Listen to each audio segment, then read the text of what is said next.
Praise the lord. May 28వ తేదీ 2024.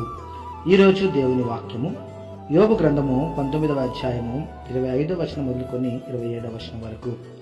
అయితే నా విమోచకుడు సజీవుడనియు తరువాత ఆయన భూమి మీద నిలిచిననియు నేను ఎరుగుదును. ఈలాగూ నా చర్మము చీకిపోయిన తరువాత శరీరముతో నేను దేవుని చూచెదను.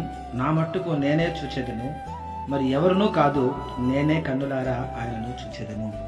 అవును క్రీస్తునందు ప్రియమైన వారులారా, యోబు తన జీవితంలో సమస్తమును కోల్పోయినప్పటికీ, తన శరీరం అంతా రోగముతో నిండిపోయినప్పటికీ, తాను ఎందుకు ఈ శ్రమలను అనుభవిస్తున్నాడో తెలియకపోయినప్పటికీ, ఒక ప్రక్క ఇన్ని జరుగుతున్నా నా విమోచకుడు, నన్ను సృష్టించిన నా సృష్టికర్త అయినటువంటి దేవుడు ఎక్కడా అని ప్రశ్నిస్తున్నప్పటికీ, మరొక ప్రక్క విశ్వాసముతో వెల్లడిపరుస్తున్నటువంటి కార్యము ఈ వాక్యము. నా విమోచకుడు సజీవుడు, ఆయన భూమి మీద నిలిచినప్పుడు నా మట్టుకు నేను ఆయనను చూచెదను, మరి ఎవరునూ కాదు, నేనే కన్నులారా చూచెదను అని పలికెను.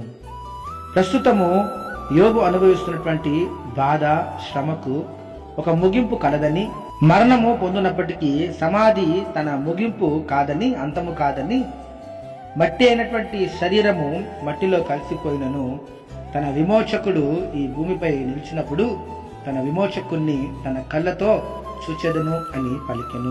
ఇది ఎంత గొప్ప ఆదరణ ఇచ్చేటటువంటి వాక్యం ప్రియులారా.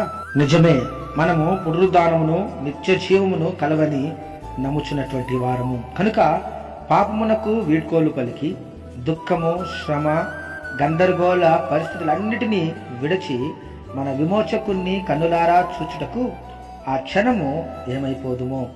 అదే ప్రపంచము, అదే శరీరము, కానీ మరింత స్పష్టముగా ఉండును. మరింత పరిపూర్ణత, మరింత మహిమతో, క్రీస్తునకు కలిగిన మహిమతో ఆయనను చూచెదము. ఆ ఆనందములో, ఆ ఆదరణతో మన రక్షకుని కలుసుకునేటటువంటి ఆ క్షణము వర్ణనాతీతం. ఆమేన్. ప్రేయర్ టవర్ మినిస్ట్రీస్ లో మీ సహోదరుడు. God bless you all.